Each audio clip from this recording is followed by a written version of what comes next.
সূরা বাকারার 189 নম্বর আয়াত তেলাওয়াত করলাম।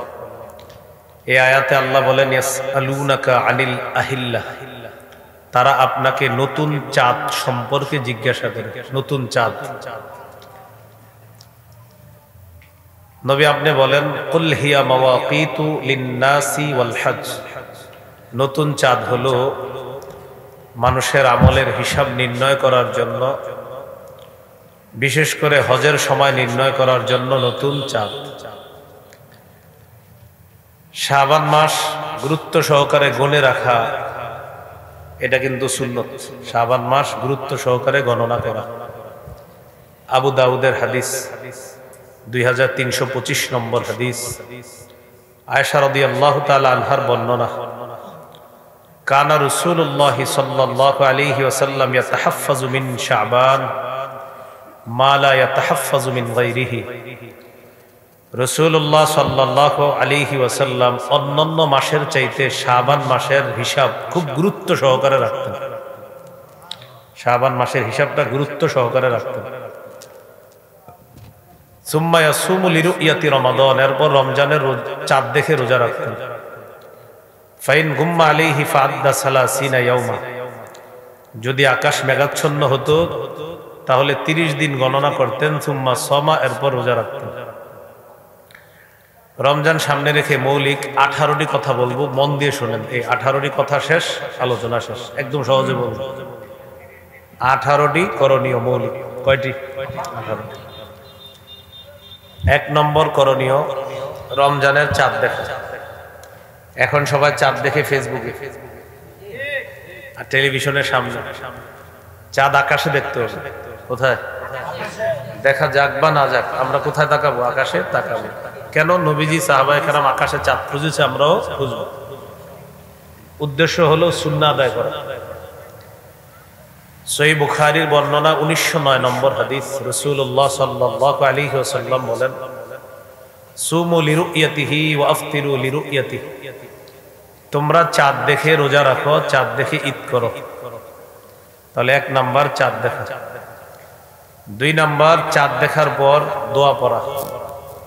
তিরমিজির হাদিস, 3451 নম্বর হাদিস, রাসূলুল্লাহ সাল্লাল্লাহু আলাইহি সাল্লাম যখন নতুন চাঁদ দেখতেন তখন এই দোয়াটা পড়তেন, আল্লাহুম্মা আহিল্লাহু আলাইনা বিল ইয়ুমনি ওয়াল ঈমান ওয়াস সালামাতি ওয়াল ইসলাম রাব্বি ওয়া রাব্বুকাল্লাহ। নবীজি একটা দোয়া পড়তেন, আল্লাহুম্মা আহিল্লাহু আলাইনা বিল ইয়ুমনি ওয়াল ঈমান ওয়াস সালামাতি ওয়াল ইসলাম রব্বি ওয়া রাব্বুকাল্লাহ। এই দোয়াটা পড়া। 3 নাম্বার, রমজানের চাঁদ দেখে যাওয়ার পর প্রথম রাতটা, ওই রাতে অন্যান্য ইবাদতের পাশাপাশি গুরুত্বপূর্ণ একটি ইবাদত হলো তারাবির নামাজ পড়া। তারাবি সাহাবায়ে কেরামের ঐক্যমতে 20 রাকাত তারাবি। সাহাবায়ে কেরামের ঐক্যমতে 20 রাকাত তারাবি ধীরস্থির ভাবে পড়া। সহিহ বুখারীর বর্ণনা, 2009 নম্বর হাদিস, রাসূলুল্লাহ সাল্লাল্লাহু আলাইহি ওয়াসাল্লাম বলেন, মান কামা রমাদানা ঈমানাও ওয়া ইহতিসাবা গুফিরা লাহু মা তাকদ্দামা মিন যামবি। যে ব্যক্তি ঈমানের সাথে সওয়াবের আশায় রমজানের রাতের বেলা সালাত আদায় করবে, তার আগের গুনাহগুলো মাফ করে দেওয়া হবে।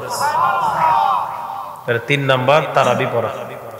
4 নাম্বার, তারাবির নামাজে কোরআন তেলাওয়াত করা, নামাজের বাহিরেও কোরআন তেলাওয়াত করা। রমজানে একা একা যে নামাজগুলো পড়বেন এগুলোতেও কোরআন তেলাওয়াত প্রচুর করবেন, আর নামাজের বাহিরেও কোরআন তেলাওয়াত করবেন। তো 4 নাম্বার, কোরআন তেলাওয়াত করা। কোরআন তেলাওয়াত মনোযোগ সহকারে করা। রাসূলুল্লাহ সাল্লাল্লাহু আলাইহি সাল্লাম বলেন, মান সাররাহু আইয়ুহিব্বাহুল্লাহু ওয়া রাসূলুহু ফালইকরা ফিল মাসহাফ। যে ব্যক্তি চায় যে আল্লাহ এবং তার রাসূল যেন তাকে ভালোবাসে, এটা যদি কেউ চায়, সে যেন কোরআন পড়ে। যে ব্যক্তি কোরআন পড়বে তাকে আল্লাহ ভালোবাসে, তাকে রাসূল সাল্লাল্লাহু আলাইহি সাল্লাম ভালোবাসে। এই জন্য কোরআন পড়া। কোরআন পড়ার কিছু আদব আছে। 1 নম্বর, আউযু বিল্লাহি মিনাশ শাইতানির রাজিম পড়া, বিসমিল্লাহ পড়া। সূরা নাহলের 98 নম্বর আয়াতে আল্লাহ বলেন, فإذا قرأت القرآن فاستعذ بالله من الشيطان الرجيم। যখন তুমি কোরআন পড়বে তখন বিতাড়িত শয়তান থেকে পানা চাইবা। সূরা আলাকের 1 নম্বর আয়াতে আছে, ইকরা বিসমি রাব্বিকাল্লাযী খালাক। নবী আপনি পড়েন আপনার রবের নামে যিনি সৃষ্টি করেছেন। তাহলে 1 নম্বর আদব আউযু বিল্লাহ বিসমিল্লাহ পড়া। 2 নম্বর ধীরে ধীরে কোরআন পড়া। সূরা মুজাম্মিলের 4 নম্বর আয়াতে আল্লাহ বলেন ওয়ারাত্তিলিল কুরআনা তারতিলা। আপনি ধীরে ধীরে কোরআন পড়েন। কোরআন পড়ার 3 নম্বর আদব, কিছু আয়াত আছে আযাব আছে, আয়াতের মধ্যে আযাবের কথা আছে। এই আয়াতগুলো আপনি বারবার পড়তে পারেন, একবার দুইবার তিনবার পড়তে পারেন। সূরা মাইদার 118 নম্বর আয়াতটা নবীজি তাহাজ্জুদ নামাজে পড়তে পড়তে সারা রাত শেষ করে দিয়েছে। সূরা মাইদার 118 নম্বর আয়াত, তাহাজ্জুদ নামাজে নবীজি এক আয়াত পড়তে পড়তে সারা রাত শেষ করে দিয়েছে। ইবনে মাজার হাদিস 1350 নম্বর হাদিস। আবু যার গিফারি রাদিয়াল্লাহু তাআলা আনহুর বর্ণনা, তিনি বলেন আমি রাসূলুল্লাহ সাল্লাল্লাহু আলাইহি সাল্লামকে দেখলাম তিনি তাহাজ্জুদ নামাজে সূরা মাইদার একটি আয়াত তেলাওয়াত করছে, হাত্তা আসবাহা হাত্তা ইয়ারুদ্দুহা। এক আয়াত পড়তে পড়তে নবী সকাল করে দিয়েছে, বারবার এক আয়াত পড়ছে। এখন আমাদের অনেকের মাথায় চলে আসছে এইটা কি আয়াত যে আয়াত নবী বারবার পড়ছে। আয়াতটা হলো আল্লাহ বলেন ইন তুআযিবহুম ফাইন্নাহুম ইবাদুক ওয়া ইন তাগফির লাহুম ফাইন্নাকা আনতাল আজিজুল হাকীম। আল্লাহ যদি আপনি তাদেরকে শাস্তি দেন তারা তো আপনারই বান্দা, আর তাদেরকে যদি আপনি ক্ষমা করে দেন আপনি মহাপরাক্রমশালী মহাপ্রজ্ঞাময়, আপনি চাইলে তাদেরকে ক্ষমাও করে দিতে পারেন। উম্মতের পেরেশানিতে নবীজি এই আয়াতটা বারবার সারা রাত পড়ছে। তাহলে কি শিখলাম? আযাব সম্বলিত আয়াত দোহরায়া দোহরায়া বারবার পড়া যায়। এলো কোরআনের 3 নম্বর আদব। কোরআন পড়ার 4 নম্বর আদব সুললিত কণ্ঠে কোরআন পড়া। সুললিত কণ্ঠে কি পড়া? কোরআন পড়া। এই একটা ছেলে, মুফতি সাইদ আহমদ কলরব সাইদ ভাইয়ের আগে একটা ছেলে কোরআন পড়ছে।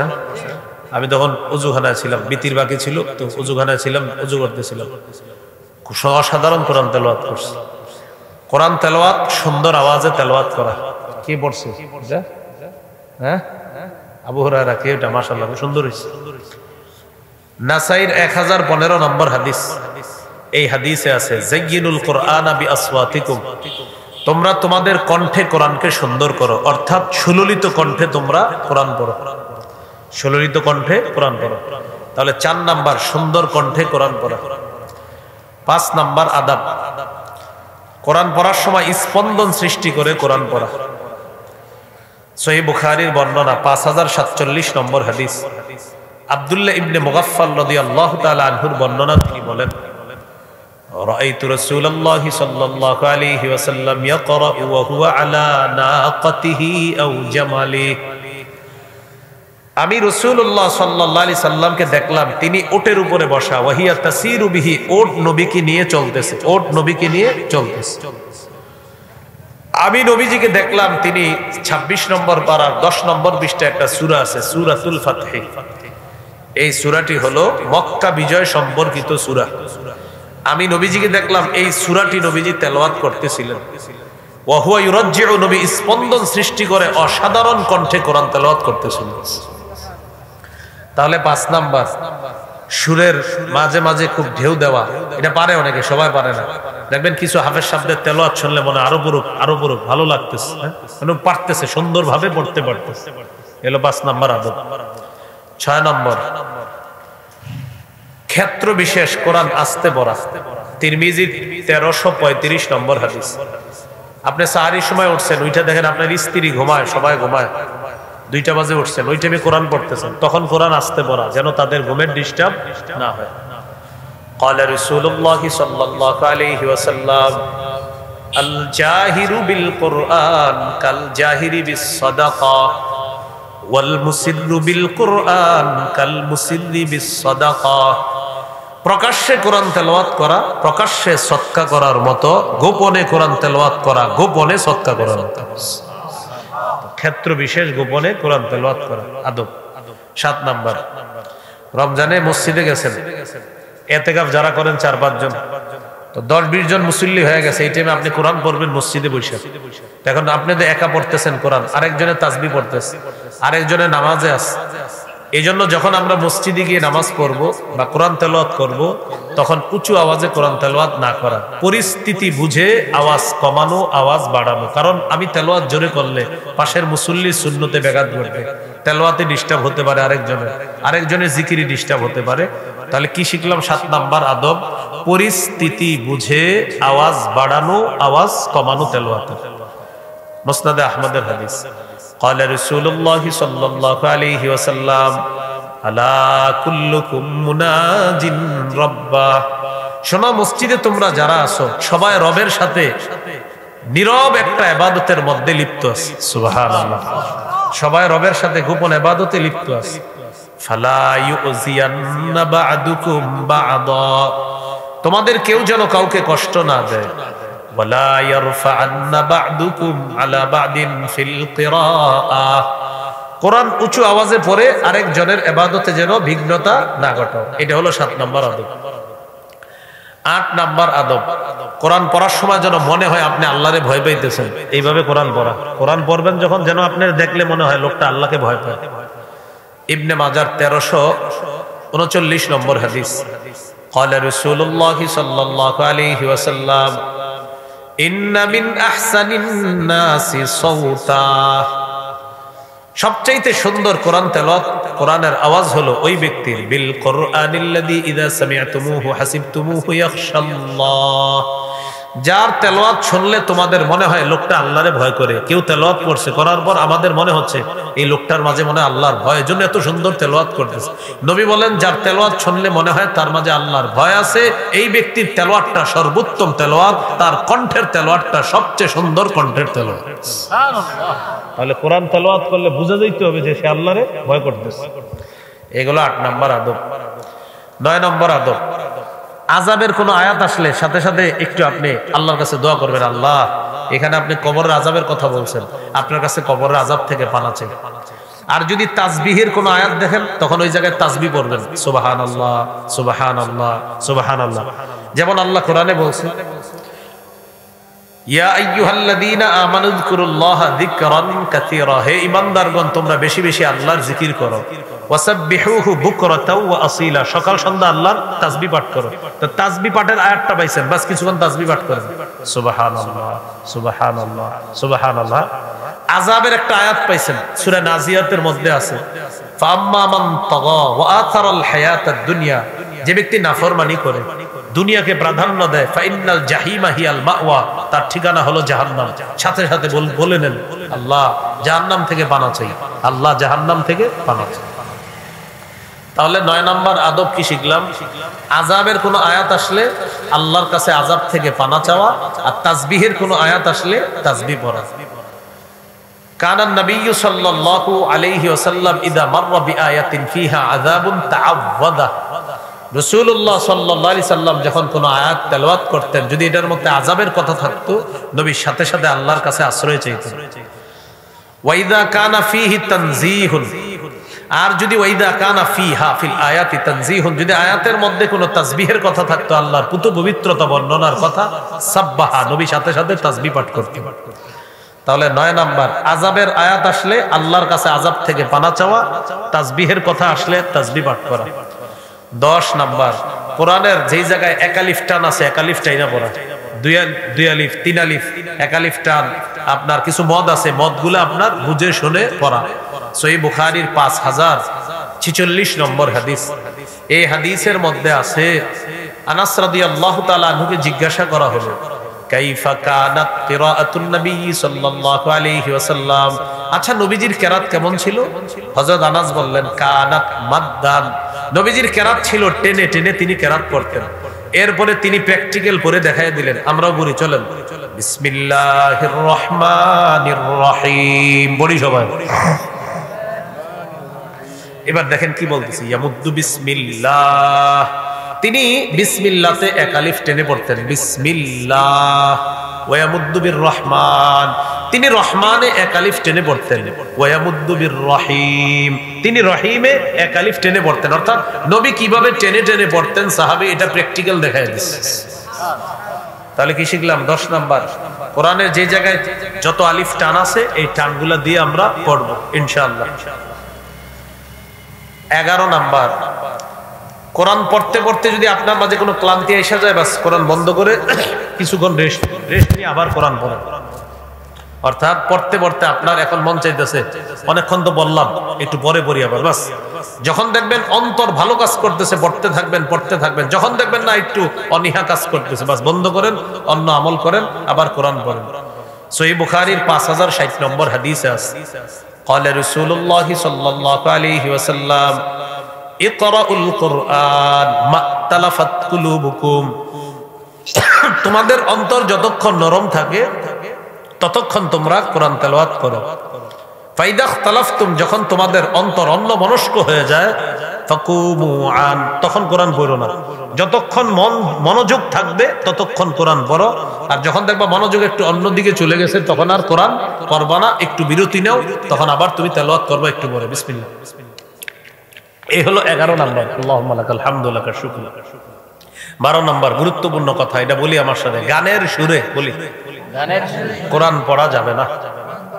আবার গানের সুরে কোরআন পড়া যাবে না। কিসের সুরে? কোরআন পড়া যাবে না। হ্যাঁ, খুব সাবধানে। রাসূলুল্লাহ সাল্লাল্লাহু আলাইহি সাল্লাম বলেন, খাফু আলাইকুম সিত্তা, আমি তোমাদের ব্যাপারে 6টা জিনিস খুব ভয় করি। 1 নাম্বার ইমারাতাস সুফাহা, তোমাদের নেতৃত্ব দিবে মূর্খরা। 1 নাম্বার ভয়, তোমাদের নেতা হবে দিন দিন মূর্খরা, এটা 1 নাম্বার। ইমারাতাস সুফাহা, তোমাদের নেতা হবে মূর্খরা। 2 নাম্বার ওয়াসাফকাদ দাম, তোমাদের মাঝে প্রচুর রক্তপাত শুরু হবে, মারামারি হানাহানি শুরু হবে, হইছে নি? 3 নাম্বার ওয়াকাতিআতার রহিম, আত্মীয়তার সম্পর্ক নষ্ট করা, এটা তোমাদের মাঝে ব্যাপক ঘটবে। 4 নাম্বার ওয়াবাইআল হুকমি, তোমরা হুকুম বেচবা। হুকুম বেচবা মানে টাকা পাইলে আপনার বিধান পাল্টায় দিবে। টাকা পাইলে কি পাল্টায় দিবে? বিধান। টাকার কাছে বিধান বিক্রি করে দিবে। এতদিন বলবে হালাল, টাকা দিবেন বলবে হারাম, আবার টাকা দিবেন বলবে হালাল, এরকম হয়ে যাবে। তো নবীজি বলেন আমি ভয় করি তোমাদের এই। তাহলে 1 নাম্বার মূর্খরা নেতৃত্ব দিবে, আমি ভয় করতেছি তোমাদের জন্য। 2 নাম্বার রক্তপাত ঘটবে। 3 নাম্বার তোমাদের মাঝে এমন কিছু অবস্থা হবে যে আত্মীয়তার সম্পর্ক দিন দিন ছিন্ন হবে। 4 নাম্বার হুকুম বিক্রি করবে, মানে মানুষ টাকার কাছে বিক্রি করে, তালাকের মাসালা টাকা দিয়ে এটা ঘুরে দেবে। নাউজুবিল্লাহ, এটা অন্যায় কথা। আল্লাহ আমাদেরকে হেফাজত করেন। হ্যাঁ, আল্লাহ আমাদেরকে হেফাজত করেন, সকলে বলি আমিন। 5 নাম্বার ওয়ানাশওয়ান, 5 নাম্বার হলো ওই যুবকরা, যেই যুবকরা ইয়াত্তাখিজুনাল কুরআনা মাযামিরা, যেই যুবকরা কোরআনকে গানের সুরে বা পড়ে, যে যুবকরা কোরআনকে গানের সুরে পড়ে, গানের বাজনার মতো বানায়। আমি এই ব্যাপারে ভয় করছি যে একটা সময় আসবে আমার উম্মতের মানুষরা কোরআনকে গানের সুরের মতো পড়ার চেষ্টা করবে। নাউজুবিল্লাহ, সকলে বলি নাউজুবিল্লাহ। তাহলে এটা কবে হবে বলেন? চলতেছে। এটা কি চলতেছে? যে গানের সুরে কোরআন পড়া, এটা অন্যায়, নিঃসন্দেহে এটা অন্যায়। আল্লাহ হেফাজত করুক। 6 নাম্বার ওয়াকাসরাতাশ শুরাত, পুলিশ বাহিনী বাড়বে। কি বাড়বে বলছে? এটার দ্বারা উদ্দেশ্য শাসক জালেম হবে, সে মানুষের কাছাকাছি যেতে না পারার কারণে নিজের ক্ষমতা টিকিয়ে রাখার জন্য ব্যাপক পরিমাণে পুলিশ বাহিনী সে বাড়াবে। কেন? তার শাসন ক্ষমতা টিকিয়ে রাখার জন্য। তো নবীজি বললেন 6 নাম্বার আশঙ্কা করছি কাসরাতাশ শুরাত, পুলিশ বাহিনী বাড়বে। তো এই 6টার মধ্যে একটা হলো কোরআনকে গানের সুরে পড়বে। নাউজুবিল্লাহ বলি সবাই। তাহলে 12 নাম্বার কি শিখলাম? গানের সুরে পড়া যাবে না। আল্লাহ আমাদেরকে হেফাজত করেন। 13 নাম্বার সিজদার আয়াত পড়লে সিজদা দিবেন। قال رسول الله صلى الله عليه وسلم, সহিহ মুসলিমের হাদিস, নবীজি সাল্লাল্লাহু আলাইহি সাল্লাম বলেন, ইদা ক্বারা ইবনু আদম আস-সাজদাতা ফাসাজাদা, আদম সন্তান যখন সিজদার আয়াত পড়ে এরপর যখন সিজদা দেয়, ইআতাযালা শাইতান ইয়াবকি, শয়তান কানতে কানতে পালায়। আদম সন্তান যখন কোরআনে সেজদার আয়াত করে সেজদা দেয়, শয়তান কান্না করতে করতে পালায়, শয়তান কান্না করতে করতে পালায় আর বলতে থাকে হায় আফসুস, উমিরা ইবনু আদম বিস সুজুদ ফাসাজাদা ফালাহুল জান্নাহ। আদম সন্তানকে সেজদার হুকুম করা হয়েছে, সে সেজদা দিয়েছে, তার জন্য জান্নাত। ওয়া উমিরতু বিস সুজুদ আবাইতু ফালিয়ান নার। আমাকেও সেজদার হুকুম করা হয়েছে, আমি অস্বীকার করেছি, তাই আমার ঠিকানা জাহান্নাম। ইবলিস বলল। তাহলে আমরা সেজদার আয়াত কইরা যখন সেজদা দেই, ইবলিস কি করে? দৌড়ায় পালায়। তো দৌড়ায় পালাইতে পালাইতে বলে যে আদম সন্তানের তাকে সেজদার হুকুম করা হয়েছে, তাই কোরআনে সেজদার আয়াত করে সে সেজদা দেয়, এজন্য তার ঠিকানা জান্নাত। আমাকেও হুকুম করা হয়েছে সেজদা করার জন্য, আমি করি নাই, আমার ঠিকানা জাহান্নাম। এটা ইবলিস বলবে। তাহলে ইবলিসের রাগায়া দেওয়ার এটা আমরা চেষ্টা করবো, আমরা সেজদা দিয়া ওরে রাগ বাড়ায় দিব, ঠিক আছে না?